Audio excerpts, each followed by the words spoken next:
On a cold Thursday afternoon in late October, Victoria Langford signed away a property she believed had no future. Not for $50,000. Not for $10,000. For exactly $1,000. The conference room overlooked downtown Cedar Falls. Rain streamed down the floor-to-ceiling windows while attorneys shuffled paperwork with practiced efficiency. To everyone around the table, this wasn't an important meeting. It was housekeeping. Removing another forgotten asset from the company's books. One analyst flipped through the appraisal file and chuckled. I think the paperwork is worth more than the building. A few people laughed. Victoria smiled too. She had built Langford Holdings by refusing to become sentimental about old assets. If a property stopped producing value, it disappeared. That simple philosophy had helped turn her company into one of the largest investment firms in the state. The garage wasn't an opportunity. It was clutter. She pushed the contract across the polished table. The man waiting opposite her didn't look like the investors she usually negotiated with. His boots were faded from years of concrete floors. His waterproof jacket had been repaired so many times that fresh stitching crossed older stitching. Motor oil still stained the lines of his hands. He looked less like a businessman and more like someone who had wandered into the wrong building. He accepted the contract without celebration, read every page, signed quietly, then looked at Victoria. Thank you. His voice carried no excitement, no triumph, no trace of victory. He simply accepted the rusted ring of keys she slid across the table, slipped them into his pocket, nodded politely to everyone present, and walked away. He never tried negotiating, never argued about the condition of the building, never attempted to convince anyone they were making a mistake. He just laughed. Behind him, another quiet laugh floated across the room. $1,000. For that place. Victoria didn't look back. By the following morning, she had already forgotten his name. 6 months later, every major business publication in the state carried the same headline.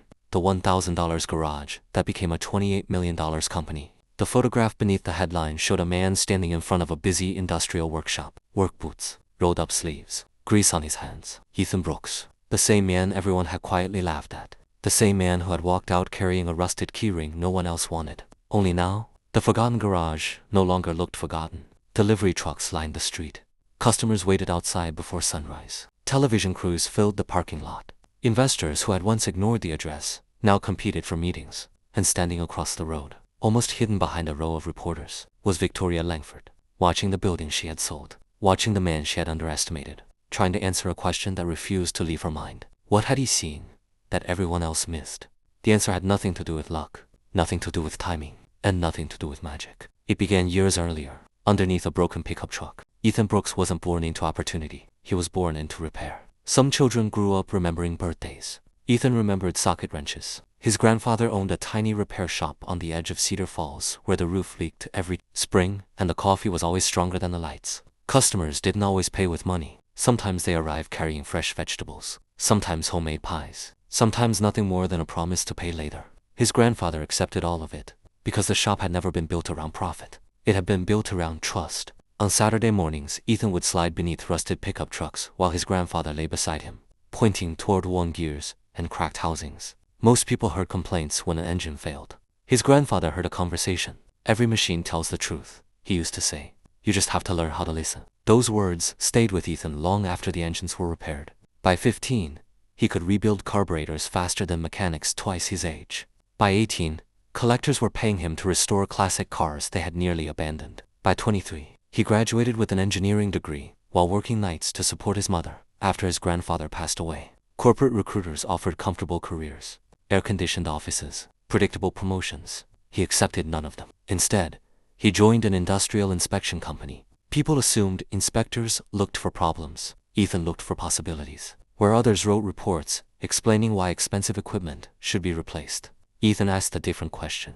Why did it fail? That single question often saved companies hundreds of thousands of dollars. Within a few years, manufacturers from across the region began requesting him by name, not because he talked the loudest, because he solved the problems no one else wanted. His reputation spread quietly, like most real reputations do. Then, everything changed. A multinational investment company purchased the manufacturing group where Ethan worked. The new executives spoke a different language. Efficiency, optimization, shareholder value. Departments disappeared almost overnight. Experienced technicians carried cardboard boxes through the lobby while security guards politely escorted them outside. Repair no longer impressed investors. Replacing things did. Late one Friday afternoon, Ethan received the email everyone feared. Position eliminated. No meeting, no explanation, no handshake. Just an automated message. thanking him for his years of service. He stared at the screen for several seconds, closed the laptop, looked around the small apartment he had rented for nearly a decade. The room felt unusually quiet, for the first time in years. No schedule. Waited for Monday morning. Most people would have asked, why me? Ethan asked something else. What now? That question would eventually become worth $28 million. The answer arrived 3 weeks later, disguised as a complaint. Ethan was loading worn brake rotors into the bed of his pickup when his phone vibrated. Marcus Reed, former coworker, former inspector, former victim of the same layoffs. Marcus didn't waste time with greetings. You hear what Langford Holdings is doing? Ethan leaned against the truck. No. They're dumping that old maintenance garage on River Industrial Road. Ethan frowned. The one near the rail yard. That's the one. Marcus laughed. Honestly, they'll probably have to pay somebody to haul the thing away. Ethan didn't laugh. What do you know about it? Nothing. It's been empty for years. Roof leaks. Wrong side of town. Nobody wants it. For most people, that would have ended the conversation. For Ethan, it was exactly where the conversation became interesting. That evening he sat at his kitchen table with nothing but a laptop, a notebook, and a fading satellite image pulled from county property records. No glossy sales brochure, no marketing photographs, no promises, just an address. Most investors would have looked for the building. Ethan looked at the roads, then the rail lines, then nearby warehouses, then distribution centers, then utility corridors. Nearly an hour passed before he leaned back in his chair. A slow smile crossed his face. The garage wasn't isolated. It was positioned at the center of something that hadn't happened yet. Construction permits, road expansion, industrial growth. The city hadn't reached that side of town, but it was moving there. Most people saw where the property was. Ethan saw where it would be. He closed the laptop, opened a clean page in his weathered notebook. Across the top, he wrote 4 words. Don't study the building. Then, underneath, study the future. The next morning, rain covered the windshield as Ethan parked across the street from the old maintenance garage. He didn't get out immediately. Instead, he sat quietly with the engine off, watching the world around the building. Most buyers spent their first few minutes looking at the property. Ethan spent his watching everything that moved around it. A delivery truck rumbled past, heading toward the industrial park. 5 minutes later, another followed. Construction vehicles rolled along the same road, their tires leaving dark tracks in the wet pavement. Half a mile away, workers in bright orange safety vests were installing survey stakes along an undeveloped stretch of land. Interesting. Very interesting. He opened his notebook, not to write about the garage, to write about everything surrounding it. After nearly 30 minutes, he finally stepped out into the rain. Up close, the building looked even worse. Rust had spread across the steel doors until they resembled rough bark. Several windows had been boarded over years earlier. Tall weeds forced their way through cracks in the asphalt. One corner of the roof sagged noticeably lower than the rest. A faded company logo still clung to the front wall, barely visible beneath years of dirt and peeling paint. Anyone driving past would have seen proof that the building was dying. Ethan saw proof that it had survived. There was a difference. He slowly circled the property once, then again. This time, he paid almost no attention to the walls. Instead, he studied the foundation, the concrete apron where heavy trucks had once parked, the angle of the loading bays, the drainage after the morning rain, the electrical transformers feeding the property, the distance between entrances, the turning radius available for large commercial vehicles, boring details, invisible details, expensive details. By the time he finished, 3 pages of his notebook were filled with measurements and observations. He smiled, not because he had found answers, because the building had started asking better questions. Thursday arrived, cold and gray. Victoria Langford almost canceled the inspection. She had another meeting across town involving a commercial development worth nearly $80 million. Compared to that, the old garage wasn't even a footnote. Her assistant glanced at the schedule. The buyer confirmed. Victoria sighed. 10 minutes, no more. When her black SUV rolled through the rusted entrance, Ethan was already waiting. She noticed him before he noticed her. No expensive watch, no tailored suit, no polished briefcase, just worn boots, standing in a puddle beside an old pickup truck. She had spent years judging investment opportunities. Unfortunately, she had also become very good at judging people before speaking to them. Her first thought was immediate. He can't afford this. She stepped out. Mr. Brooks. He nodded politely. Thank you for meeting me. Victoria smiled professionally. The building isn't much to look at. I'm aware. We've had engineers inspect it. The roof leaks. The plumbing is outdated. The electrical system needs replacing. The city has cited it twice. The loading doors barely operate. We've received exactly 0 serious offers. Each sentence was delivered like another nail in the coffin. She expected disappointment or negotiation. Instead, Ethan simply asked, "May I look inside?" For the first time that morning, Victoria hesitated. The side entrance protested loudly as it swung open. Dust drifted through pale shafts of light pouring from cracked skylights overhead. The silence inside felt almost sacred. Victoria walked ahead, pointing toward different parts of the building. The offices are unusable. The heating system failed years ago. Most of the wiring will have to be replaced. The roof has multiple leaks. She continued listing defects. Ethan barely seemed to hear her. His attention had settled elsewhere. He rested his hand against one of the massive concrete columns supporting the roof, closed his eyes for a moment, then walked to another. He examined the spacing between support beams, measured ceiling height by sight alone, knelt beside an old floor drain, looked carefully at the concrete surrounding it, then stood again, without saying a word. Victoria watched him with growing curiosity. Most buyers wanted reassurance. Some exaggerated their expertise. Others searched desperately for reasons to lower the price. This man wasn't doing any of those things. It was unsettling. Finally, Ethan stopped near the center of the building. He looked directly at Victoria. When was the foundation last inspected? The question caught her completely off guard. The foundation. She frowned. We inspected the roof, the electrical, the plumbing, the environmental reports. But, she glanced toward her assistant. I don't believe anyone tested the foundation. Ethan nodded slowly, as I thought. Victoria folded her arms. What exactly are you looking for? He smiled politely. Things that don't usually fail. She blinked. I thought buyers cared about what needed replacing. They do. He tapped the concrete column gently with his knuckles. I'm more interested in what doesn't. For nearly 20 minutes, Ethan continued walking through the building. He wasn't inspecting damage. He was eliminating risk. The cracked skylights didn't concern him. Glass could be replaced. The broken doors didn't concern him. Steel could be repaired. The outdated wiring didn't concern him. Electricians solved those problems every day. But foundations told the truth. He crouched beside another support column. No structural fractures. No shifting. No evidence of settlement. Interesting. Very interesting. He stood again. Something still bothered him. Not because he had found a problem. Because he hadn't. A building neglected for this many years should have revealed more serious structural damage. Instead, it seemed strangely healthy beneath all the decay. Almost protected. As they approached the rear of the garage, Ethan noticed a heavy steel door tucked into the far corner. It was almost hidden behind stacked shelving and years of forgotten clutter. He reached for the handle. The door moved barely an inch before stopping. Rust had sealed it shut. A narrow beam of daylight slipped through the gap. Ethan leaned slightly closer. Beyond the opening, darkness, then shapes, large ones, covered beneath faded blue tarps. 8, maybe 10. Impossible to tell what used to be stored back there. Victoria looked toward the door. I honestly don't know. We acquired the property as part of a larger industrial portfolio. No one ever completed an inventory. So, she shrugged. It's probably junk. Probably. Ethan disliked that word. Probably usually meant nobody had checked. He studied the shapes beneath the tarps for several long seconds. They didn't resemble shelving, or machinery, or scrap metal. They were too uniform, too deliberate. Something about them felt organized. He stepped back, closed his notebook. I've seen enough. Victoria smiled. I assume you've changed your mind? He looked once more at the rusted door, then back at her. No, I've made my decision.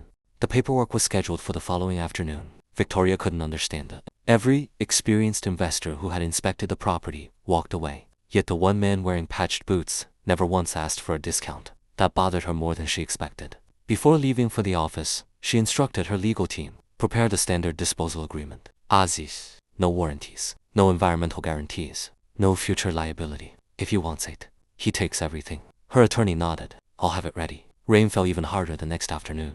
The conference room felt warm against the storm outside. Fresh coffee, leather chairs, city skyline stretching toward the horizon. Everything projected confidence. Everything suggested success. Everything, except the man sitting quietly across the table. His jacket was still damp. His boots left faint watermarks on the polished floor. One junior analyst leaned toward another.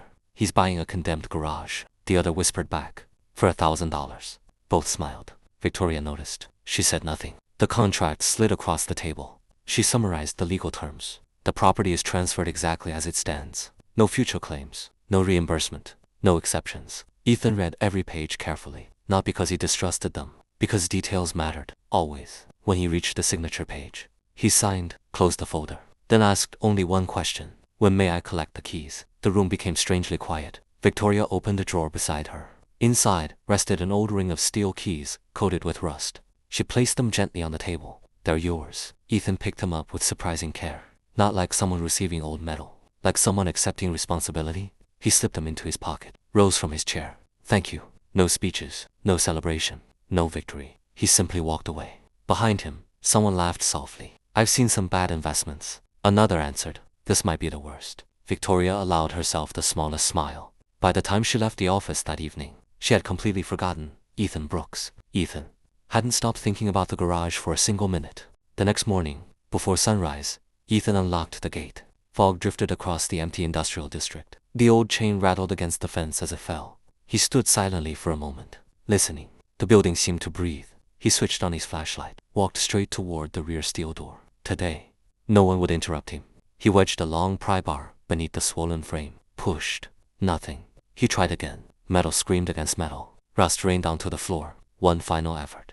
Crack. The door lurched inward. A rush of cold, stale air escaped from the darkness. His flashlight swept slowly across the hidden room. Collapsed shelves, dust-covered crates, broken pallets. Then, the blue tarps, exactly where he had seen them, waiting, silent, almost as if someone had expected them to be found one day. Ethan stepped forward, grasped the edge of the nearest tarp, pulled it back. Dust exploded into the air. His flashlight settled on what lay beneath. He didn't smile. He didn't gasp. He simply whispered, "So that's what they were hiding." And for the first time since buying the garage, Ethan realized the greatest opportunity inside the building had never been the building itself. The object beneath the tarp wasn't valuable. At least, not in the way most people measured value. It was an old fleet maintenance truck. The paint had faded to a dull gray. Rust crept along the wheel arches. The engine hadn't turned over in years. One headlight was missing. The driver's seat had collapsed into the floor. To almost anyone else, it belonged in a scrapyard. Ethan walked slowly around it, not studying what was damaged, studying what remained. The identification plate was still attached. Maintenance records were wired neatly beneath the dashboard. Fleet numbers matched faded inventory, stickers still clinging to the doors. Interesting, very interesting. He uncovered another tarp, then another. 8 vehicles, different models, different years. But every one of them had belonged to the same industrial maintenance fleet. No one had stripped them for parts. No one had vandalized them. Someone had simply walked away. Marcus arrived the following morning. He expected to find Ethan celebrating. Instead, he found him sitting on the concrete floor, surrounded by notebooks, blueprints, vehicle diagrams, county zoning maps, traffic studies, and handwritten calculations covering nearly every available surface. Marcus laughed. "I thought you bought a garage." "I did." "So why does it look like you're planning to invade another country?" Ethan smiled. "I'm trying to understand why someone spent millions building this place." Marcus frowned. "It was a repair depot." "No." Ethan shook his head. "It became one." He pointed upward. The ceiling rails, the oversized electrical service, the reinforced floor, the drainage system. Marcus looked around. "I still don't see it." "That's because you're looking at what it became. I'm looking at what it was built to become." For nearly a week, they worked without earning a dollar. Dust disappeared beneath brooms. Broken shelving became organized storage. The office was cleaned. Old wiring was labeled. Every vehicle was photographed. Every usable component cataloged. Marcus finally asked the question that had been bothering him. "When do we start making money?" Ethan looked up. "When people trust us."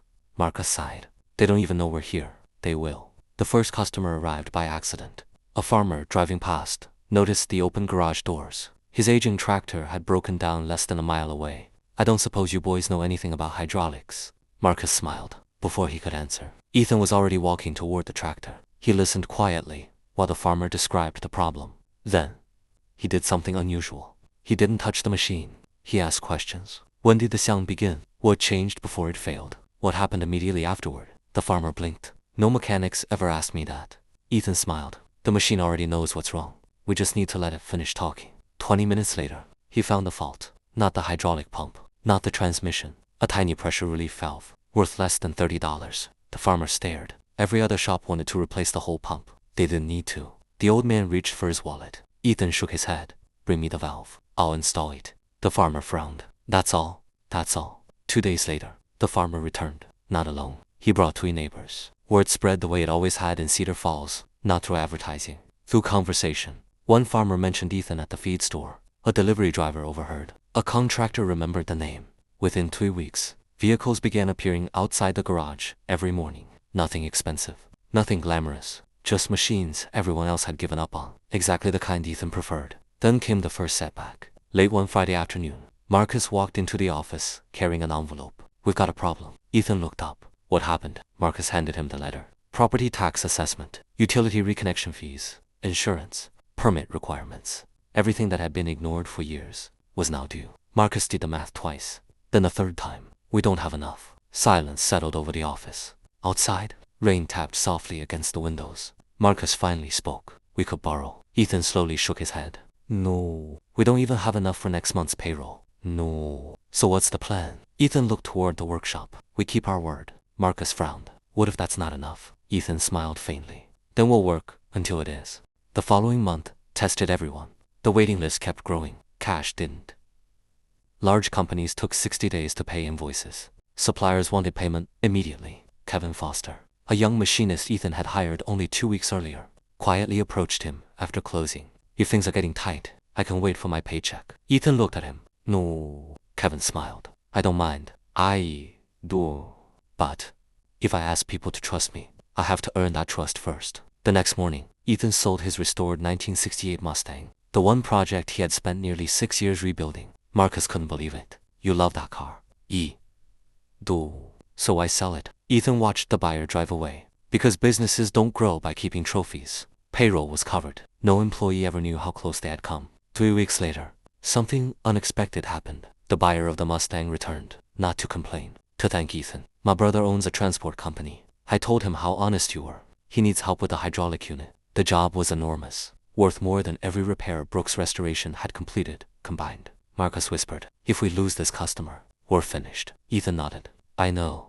The hydraulic system had already been inspected by 3 companies. All 3 recommended replacement. Estimated cost, nearly $600,000. The transport manager folded his arms. I don't need miracles. I just need confirmation. Ethan spent almost an hour examining the equipment. No talking, no guessing. Finally, he smiled. The expensive part isn't broken. The manager frowned. What? The failure started somewhere else. 2 days later, the hydraulic system was running perfectly. The repair costs less than 1/4 of replacing it. The manager stared at the invoice. You charged too little. No, I charged what it was worth. The manager shook Ethan's hand. Before leaving, he said something Marcus never forgot. I've met mechanics. I've met engineers. I've met salesmen. I've never met anyone who cared more about my money than his own.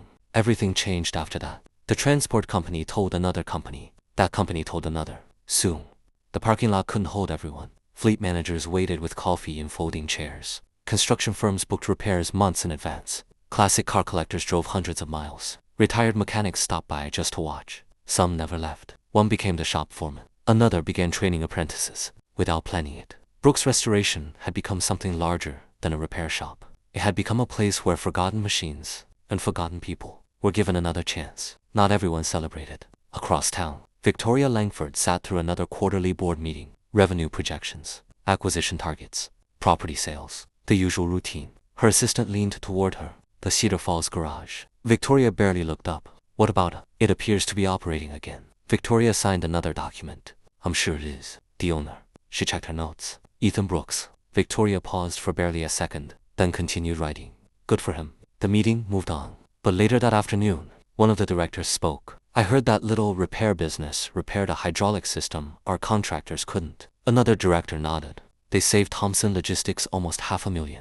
Victoria looked up. For the first time in months, she remembered the man with the patched jacket. She remembered the notebook. She remembered the question about the foundation. For reasons she couldn't explain, she suddenly wondered whether she had dismissed him too quickly. 3 days later, a white delivery van pulled into Brooks Restoration. A woman stepped out carrying a camera bag and a leather notebook. Marcus walked over. Can I help you? She smiled. My name's Emma Collins. I write for the Cedar Falls Business Journal. Marcus grinned. What brings you here?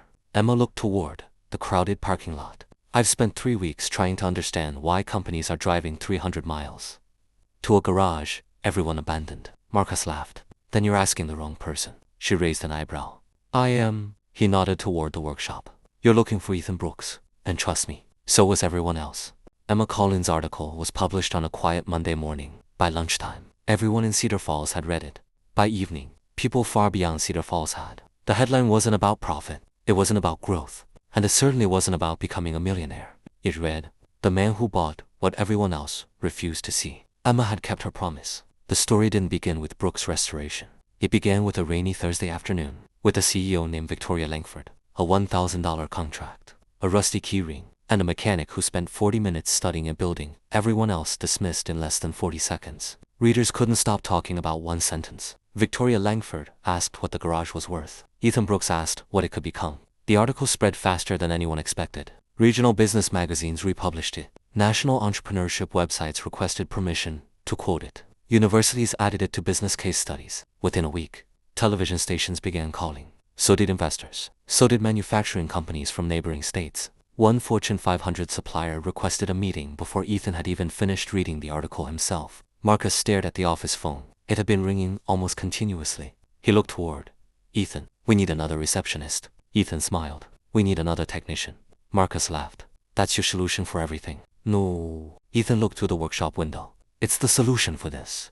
The parking lot kept growing. Customers now arrived from hundreds of miles away. Large transport trailers lined both sides of the street. Equipment too expensive to replace. Machines too rare for ordinary repair shops. Prototype systems manufacturers no longer supported. They all found their way to Brooks Restoration. Yet inside the garage, almost nothing changed.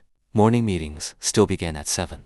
Every technician still cleaned his workstation before leaving. Every repaired component still carried the initials of the person who rebuilt it. Every customer still received the same answer Ethan had always given. We'll inspect it before we quote it. Sometimes, the inspection ended with good news. Sometimes, it ended with difficult news. Either way, it ended with the truth. That was why customers kept returning. Across town, Victoria Langford sat alone in her office. Emma's article rested on her desk. She had already read it 3 times. She wasn't reading about Ethan anymore. She was reading about herself. Every interview, every customer, every former employee returned to the same question. How had Langford Holdings failed to recognize what Ethan saw? Her board never asked the question directly. They didn't need to. She could hear it every time someone mentioned Brooks Restoration. One director finally broke the silence. Perhaps he chose his words carefully. We focused too much on liquidation. Another executive nodded. We evaluated the building. We never evaluated the location. Someone else quietly added. Or the man buying it. Victoria didn't defend herself, because she couldn't. She remembered that rainy Thursday perfectly. She remembered Ethan's notebook, his questions, his silence, his work boots. She remembered thinking she already understood him. That was her mistake. Not selling the garage. Thinking she understood the buyer after 30 seconds. For the first time in years. Victoria realized something uncomfortable. She had spent her career evaluating assets, but she had stopped evaluating people. 3 days later, without notifying reporters, without informing her assistants, without scheduling a meeting, Victoria drove back to the old maintenance garage. The same black SUV rolled slowly through the gate. Only this time, nothing looked familiar. The weeds were gone. Fresh pavement marked organized parking spaces. Delivery trucks waited patiently. Employees greeted customers by name. The building itself hadn't become luxurious. It had become alive. Victoria parked quietly. She walked inside alone.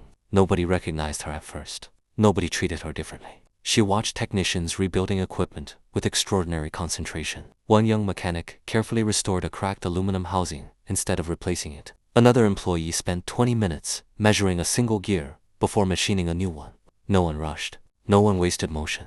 Everything felt deliberate. Marcus noticed her first. His expression revealed surprise, but not hostility. Ms. Langford. Langford. She nodded. I was hoping I could look around. Marcus hesitated only briefly. I think Ethan would like that. Ethan was exactly where she expected, standing beside one of the original fleet trucks they had uncovered beneath the blue tarps months earlier. Its faded paint had returned. Its engine ran smoothly. The company logo had been preserved instead of replaced. He looked up as she approached. Good morning. No bitterness. New sarcasm. No satisfaction. Just, good morning. Oddly, that made Victoria more uncomfortable than anger would have. I hope I'm not interrupting. You aren't. I read the article. I know. They've been calling you. They have. There was another silence. Victoria slowly looked around the workshop. It doesn't look expensive. Ethan smiled. It wasn't supposed to. It looks, she searched for the right word. Disciplined. We try. Her eyes drifted toward a small hook mounted beside the office door. Hanging from it was the same rusted keyring, the one she had slid across the conference table 6 months earlier. He had kept it, not polished, not displayed inside a glass case, simply hanging where it had always belonged. She stared at it. You kept the keys. I did. You could replace them. I could. Why didn't you? They remind me. Of what? The first day. She nodded slowly. Then, she asked the question that had followed her for weeks. What did you see that I didn't? Ethan didn't answer. Not immediately. Instead, he invited her toward the center of the workshop. He pointed around the building, the repaired machines, the technicians, the customers waiting without complaint. Then, he spoke quietly. I saw exactly what you saw. Victoria frowned. You did? He nodded. The same cracked walls, the same leaking roof, the same broken vehicles, the same empty offices. She looked confused. Then, what was different? Ethan smiled. It wasn't the building. He paused. It was the question. She waited. You asked what it was worth. He looked around the workshop once more. I asked what it could become. Neither of them spoke, because there was nothing left to explain. Victoria stayed another hour. She watched apprentices learning beside experienced mechanics. She watched Ethan stop working twice, not to solve a problem, but to teach someone else how. She realized something else. Brooks' restoration wasn't valuable because Ethan fixed machines. It was valuable because he multiplied people. Every employee who learned his way of thinking made the company stronger. That couldn't be purchased. It had to be built. As she prepared to leave, she extended her hand. I misjudged you. Ethan shook it gently. You misjudged the building. She smiled. I think it was both. He smiled back. I think you're right. Months later, Brooks Restoration received an invitation from the State Engineering Association. They wanted Ethan Brooks to deliver the keynote address at their annual conference. More than 2,000 people attended. Engineering graduates, business owners, executives, investors, university professors. Most expected a lecture about entrepreneurship. Others expected financial advice. Some hoped to hear the story behind the $28 million company. Instead, Ethan walked onto the stage carrying one thing, the same weathered notebook. The room became quiet. He placed it on the podium, then looked across the audience. You've probably been told that success comes from intelligence. He waited. It helps. You've probably been told credentials matter. They do. You've probably been told experience matters. It does. He rested one hand on the notebook. But there is something even more valuable. The audience leaned forward. Attention. Silence filled the auditorium. He opened a notebook to the first page. Rain stains still marked the corners. Old pencil measurements covered the paper. The first page, in this notebook, was written inside a garage. Everyone wanted to forget. I wasn't the smartest person to inspect that building. I wasn't the richest. I wasn't even the only one. I simply stayed longer. The room remained completely silent. I asked one more question. I looked 1 minute longer. I noticed one thing. Everyone else walked past. He closed the notebook. Most opportunities don't arrive looking valuable. They arrive looking inconvenient. A few people quietly nodded. If everyone immediately recognizes the value, he smiled. You're already too late. The audience erupted into applause. Not because he sounded inspirational, because everyone suddenly remembered a moment when they had walked away from something too quickly. Late that evening, long after the conference ended, long after reporters packed away their cameras, long after the last customer had gone home, Ethan returned to the garage. The building was quiet. Only the distant rhythm of an air compressor echoed through the workshop. He walked to the same folding table where he had once spent hours calculating whether a forgotten garage had a future. He opened the weathered notebook. The first page still contained the original measurements: foundation thickness, column spacing, drainage, truck turning radius. The handwriting looked older now, more certain. He studied the page for a long time, then picked up a pencil. Below the original notes, he wrote one final sentence. The garage was never the investment. He paused, then continued. Learning to see differently was. He closed the notebook, switched off the light, and walked toward the workshop doors. Outside, the building no longer belonged to a forgotten company. Inside, young mechanics were rebuilding machines everyone else had abandoned. Former factory workers had become master craftsmen. Small businesses stayed alive because someone chose repair over replacement. Families depended on work that hadn't existed a year earlier. The place Victoria Langford had sold for $1,000 was no longer restoring equipment. It was restoring confidence, careers, businesses, and futures. Across town, Victoria received an invitation to join the board of another investment corporation. She read the offer, folded it carefully, and declined. Instead, she spent the following months visiting struggling companies, not asking, what is this worth, but asking, what could this become?